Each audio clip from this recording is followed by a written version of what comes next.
সপ্তম নাম্বার একটা আছে, আল্লাহ পানায় লুকায় রাখছে, মাঝে মাঝে শো করবে আর আমাদেরকে অবাক করে দিবে, অবাক।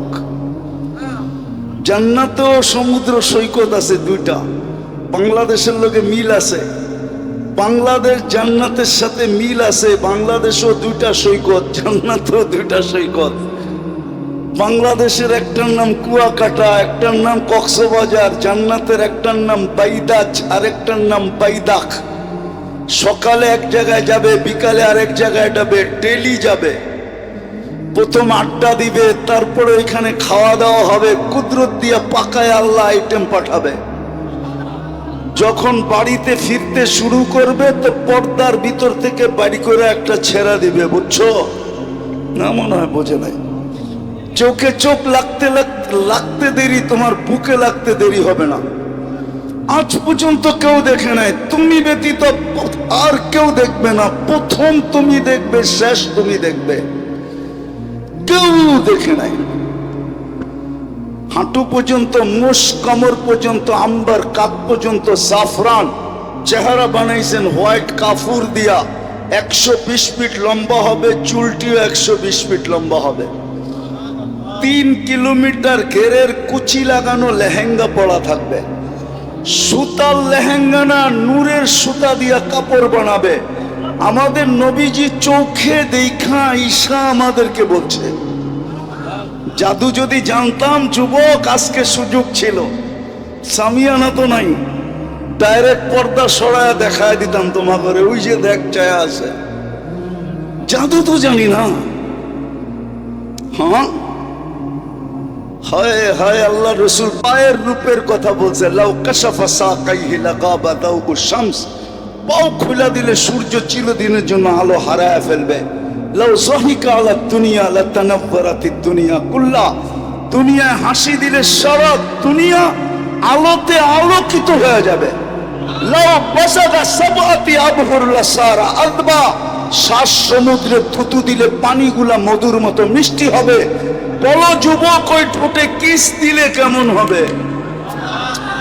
মনে হয় দিলে লাগে নাই, ওই সময় মনে হয় বুজুর্গ হয়ে যাইবা, ঠিক না? এই হুজুররা 40 বছর আগে ছাড়বো না, 40 বছরের আগে। 40 বছর মনে হবে 40 সেকেন্ড। তারপরে গালে চিমটি দিবে আর বলবে খালি ঠোঁট। আর কাহিনী বানায় নাই আল্লাহ কিছু আমার ভিতরে। চল কামরায় তোরে কাহিনী দেখাই। বেউকুব, খালি ঠোঁট ধরে বয়ে আসিস, আর কিছু নাই আমার ভিতরে। আলাইসা ফিয়া লাকা রাকবা, খালি ঠোঁট। আলাইসা ফিয়া লাকা রাকবা, আমার ভিতরে তোর জন্য আকর্ষণের আর কিছু নাই। চল কামরায়, বেউকুব। ও যুবক, ওই জান্নাত দিয়া কিনবো। চলো আজকে প্রস্তুতি নেওয়ার জন্য প্রথমে তওবা করি। তওবা করবা পাক্কা? আল্লাহ কিন্তু ডাকতেছে। উলামা আমার সাথে একমত হবে, এখন রাতের 3 ভাগের 1 ভাগ অতিবাহিত হয়ে গেছে। আল্লাহ ডাকতেছে, হাল মিন মুস্তাগফির, কে আসিস মাপ চাবি? আমি চলে আসছি তোদের দুনিয়ার ছাদে। বন্ধুর দিকে তাকায় চলে আসছি, তোদের দিকে তাকায় চলে আসছি, মহব্বতে চলে আসছি। নাহলে আল্লাহ সামান্য পদওয়ালা মানুষকে দুনিয়াতে দেখি, সামান্য পদবিওয়ালা, সামান্য একটু পদওয়ালা ধরা ছোঁয়ার বাইরে চলে যায়। এমন বাপ নিয়ে রাস্তায় চলে, মনে হয় জমিনই পা দিতে চায় না। মালাকুল মউত মনে হয় ওনারে দেখলে ভয় পায়।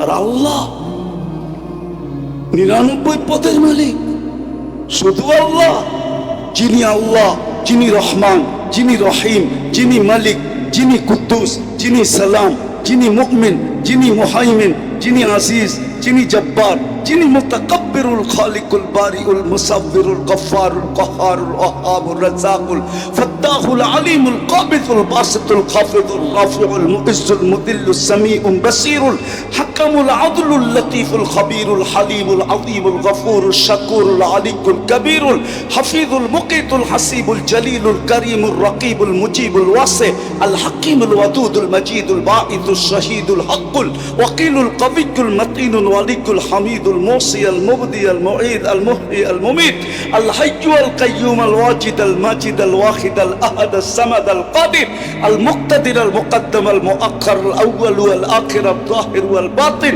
আল ওয়ালি আল মুতাওয়ালি আল বাররু التواب المنتقم العفو الرؤوف مالك الملك ذا الجلال والإكرام المقسط والجامع والغني والمغني المانع الضار النافع النور الهادي البديع والباقي الوارث والرشيد الصبور جل جلاله যিনি 99 পদের মালিক ওই আল্লাহ চলে আসছে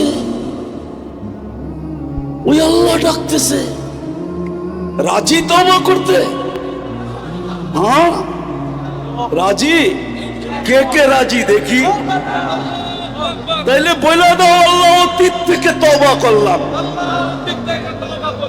পাক্কা নামাও আল্লাহ কবুল করো যদি মনের থেকে কইরা থাকি আজকে এই মজমার গুনাহ মাফ এই মজমার সাথে মিলাদ দূরে দিও যদি কেউ তওবা কইরা থাকে ওরও গুনাহ মাফ হায় হায় ওলামা সেই জন্য একটা হাদিস শোনায় দিই এই উম্মতকে আল্লাহ এত ভালোবাসেন এই উম্মতের তো গুনাহ মাপও চাইতে হয় না হাদিস বলে ফালাম্মা তায়াক্কানতা বিল বাওয়ার ওয়া যানানতা আন্নাকা মিন আহলিন নার মানাহতা ইলাইকা রিদওয়ানি ওয়াল্লাইতু ইলাইকা গুফরানি ওয়া কুলতু লাকা লা তাহসান গফরতু লাকা যুনুবা ওয়াল আওসার ওয়ালি আজলিকা সাম্মাইতু নাফসি আল আজিজুল গফফার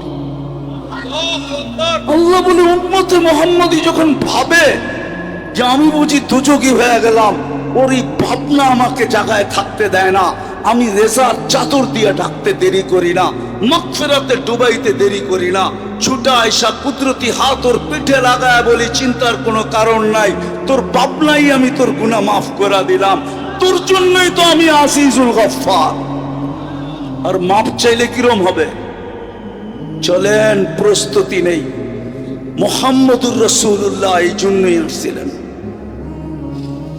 হায় হায় উলামা এই কথা একমত হবে লা তারাহুল উয়ুন আল্লাহকে চোখে দেখা যায় না ওয়ালা তুখালিতুহুদ দুনুন আল্লাহকে ধ্যানধারণায় আনা যায় না ওয়ালা ইয়াসিফুহুল ওয়াসিফুন বর্ণনা দিয়া শেষ করা যায় না ঠিক বন্ধু এরকমই বড় শানওয়ালা উনি কেন জমিনে আসবে যেখানে নূরীদের সর্দার ফেল জিবরিল নূরের তৈরি সিদরাতুল মুনতাহার পরে শুধু নূর আর নূর উনি নূরীদের সর্দার ফেরেশতাদের সর্দার ফেরেশতারা নূরের তৈরি মেরাজের রাত্রে উনি যায় থাইমা গেছে আল্লাহ রাসূল বলছে আগে চলেন অনুমতি নাই দ্বিতীয় আরেকটাও বলছেন আমার শরীরে শক্তিও নাই আপনি একা যান যিনি যাইতে যাইতে যাইতে যাইতে যাইতে সমস্ত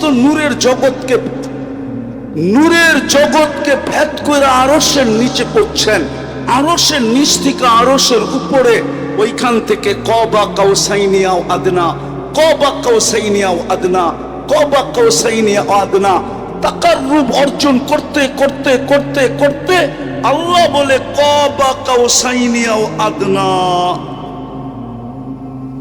ফাতানা ফাতাদাল্লা ফাআওহা ইলা আবদিহি মা আওহা উনি কেন জমিনে আসবে সৃষ্টির সর্দার জমিনে কিয়ামতের রাজা জমিনে কেন আসবে উনি আসছেন আমাদেরকে অল্প সময়ে অল্প পরিশ্রমে আমাদেরকে প্রস্তুত করে দিতে রেডি করার জন্য আসছেন এই জন্য একটা কাজ করলেই হবে আমি তো বলি আজকে উম্মতের যে দুর্দশা শুধু একা একা কাঁদি কাউকে বলাও যায় না 250 কোটি মুসলমান, 60টা মুসলিম দেশ। কয়টা? 60টা মুসলিম দেশ। দুনিয়ার সবচেয়ে বড় টাকা মুসলমানের কাছে। কারেন্সি, কুয়েতের কারেন্সির চেয়ে বড় কোনো কারেন্সি নেই। বাহরাইনের কারেন্সির চেয়ে দুনিয়ায় কোনো বড় কারেন্সি নেই। ওমানের কারেন্সির চেয়ে দুনিয়ায় বড় কোনো কারেন্সি নেই। ব্রুনাইয়ের কারেন্সির চেয়ে দুনিয়ায় বড় কোনো কারেন্সি নেই। 70% সম্পদ মুসলমানের কাছে। দুনিয়ায় মুসলমানের চেয়ে দামি জিনিস কেউ ব্যবহার করে না। মনে হয় কোনাপাড়ার যুবকরা মানবে না। আছে নেট লাগানো, সংযোগ আছে। এখন গুগলকে জিজ্ঞাসা করো বিল গেটসের একটা প্যান্টের দাম কত, যদি $300 উপরে দেখাইতে বলো, জিজ্ঞেস করো, এখন গুগলকে জিজ্ঞেস করো। কিন্তু মুসলমানের এই তোমার গেঞ্জি পাবা 3 লক্ষ টাকা দিয়ে কিনে, 3 লক্ষ। এই যে গেঞ্জি, বিশ্বাস হয় না? হ্যাঁ, চলো আমার সাথে সিঙ্গাপুর মুস্তফায় দেখায় দিই। চলো আমি দেখায় দিই। তুমি আর কোন যুবরাজের গাড়ি, এন্টার গাড়ি 24 ক্যারেট সোনায় মোড়ানো নাই, কিন্তু দুবাই যুবরাজের একাধিক গাড়ি 24 ক্যারেট সোনায় মোড়ানো।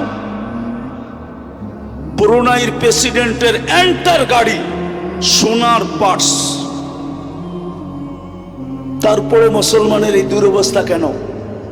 আগামী মাসের 7 তারিখই তো হবে 2 বছর ফিলিস্তিনের যুদ্ধের। একটা রুটির টুকরার জন্য ওরা মরতেছে কেন? আল্লাহ মনে হয় আমাদের দিকে রহমতের দৃষ্টি দিতেছেন না।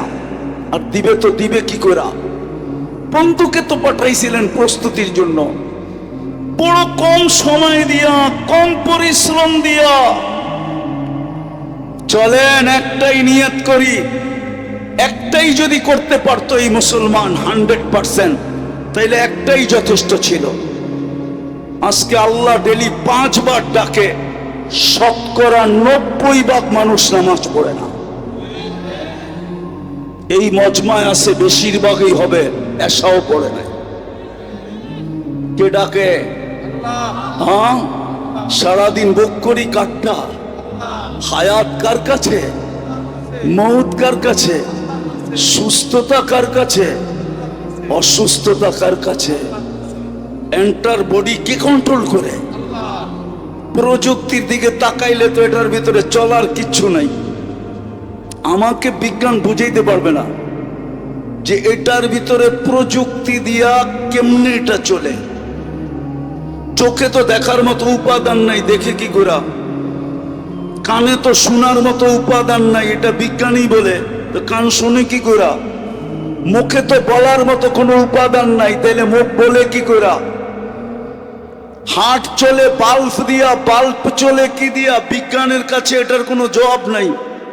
চ্যালেঞ্জ, WHO কে জিজ্ঞেস করো যে হার্ট চলে বাল্ব দিয়া, বাল্ব কি দিয়া চলে? তো WHO বলবে নো অ্যান্সার। আমার কাছে এটার কোনো সমাধান নেই, আমার কাছে আছে, আমার কাছে। আল্লাহ চালায় তো চলে, কুদরতি টেকনোলজি দিয়া চালায়, কুদরতি প্রযুক্তি দিয়া চালায়। নাইলে চোখে এতটুক জায়গায় 13 কোটি ক্যামেরা সেট হয় কি করে? যুবক, 13 কোটি ক্যামেরার তার নিয়ে গেছেন পিছনে, তার 1.6 সেন্টিমিটার জায়গা দিয়া। একটা তার আরেকটা তারের সাথে আল্লাহ লাগতে দেন নাই, লাগলে ফায়ার হবে, ফায়ার, আগুন ধরে যাবে।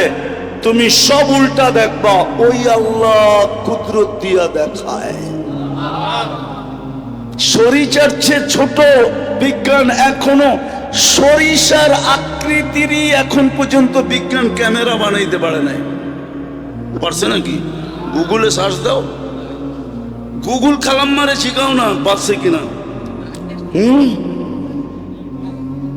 13 কোটি সরিষা একত্রিত করলে দেখো কত বড় একটা জায়গা লাগে।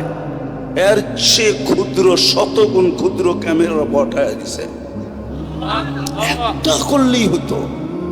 চলো আজকে অঙ্গীকার করি, আজকের থেকে আর নামাজ ছাড়বো ছাড়বো ছাড়বো পাক্কা। নামাও, এর চেয়ে বড় বেয়াদবি কিচ্ছু নেই, এর চেয়ে বড় নিমক হারামি কিচ্ছু নাই, এর চেয়ে বড় অকৃতজ্ঞতা কিচ্ছু নাই। যদি হতো তাহলে পিরানে পীর এই কথা কোনোদিন লিখতেন না। আব্দুল কাদের জিলানী রহমতুল্লাহ আলাইহি লেখছে, আমি লিখি নাই। আমার বিরুদ্ধে লেখা লাভ নাই, আমি লিখি নাই, পিরানে পীর লেখছে আব্দুল কাদের জিলানী। কোথায় লেখছে ওনার কিতাব পড়লে পাওয়া যাবে, আমি নাম বলবো না কিতাবের, এত সহজ। স্টেজে বইয়া নাম লইয়া যাবেন, আমি সারা দুনিয়া ঘুরা বাড়ি করছি। না না না না, নাম তো বলে দিলাম, কে লেখছে এটা তো বলে দিলাম। আব্দুল কাদের জিলানী রহমতুল্লাহ আলাইহি লেখছেন, পিরানে পীর শুকর নাকি সকালবেলা উঠা বলে, আল্লাহ আমি এখন তাকাবো কিন্তু আমার দৃষ্টিটা যেন বেনমাজির উপরে না পড়ে। তুমি ডাকলা তারপরও আসলো না, তো ও আমার চোখে আমার চেয়েও নিকৃষ্ট। পায়ে হাত দিয়া বলি আজকের থেকে যেন নামাজ না ছোটে। ছুটবে? হ্যাঁ, আরেকটা কথা বলেই শেষ করতেছি, শেষ আমার কথা,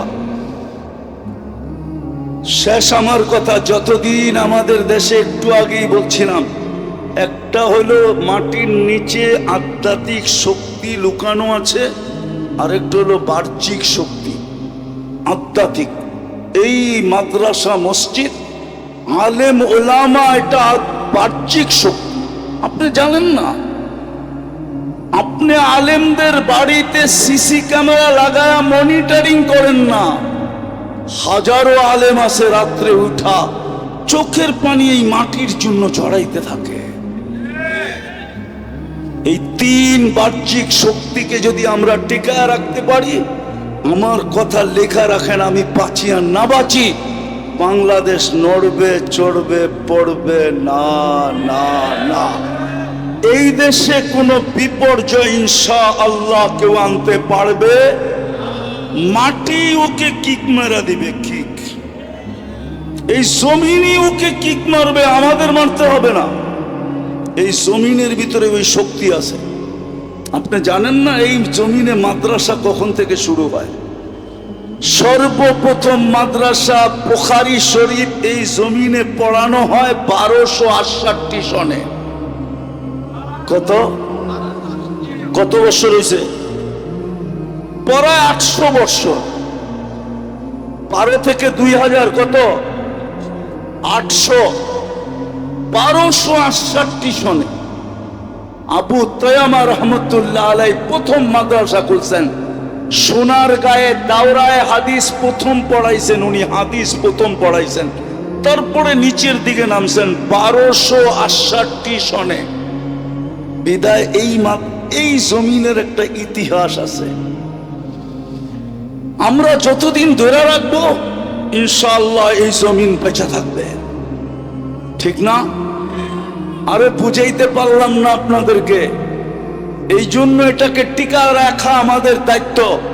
ছেলেরা আপনাদের কাছে যাবে রুমাল নিয়ে, যে যতটুকু পারেন সহযোগিতা করেন, করবেন, করতে থাকেন। আর এখন ছেলেদেরকে পাগড়ি দিব, এটা দেখতে থাকেন, তারপরে ইনশাআল্লাহ আমার শেষ।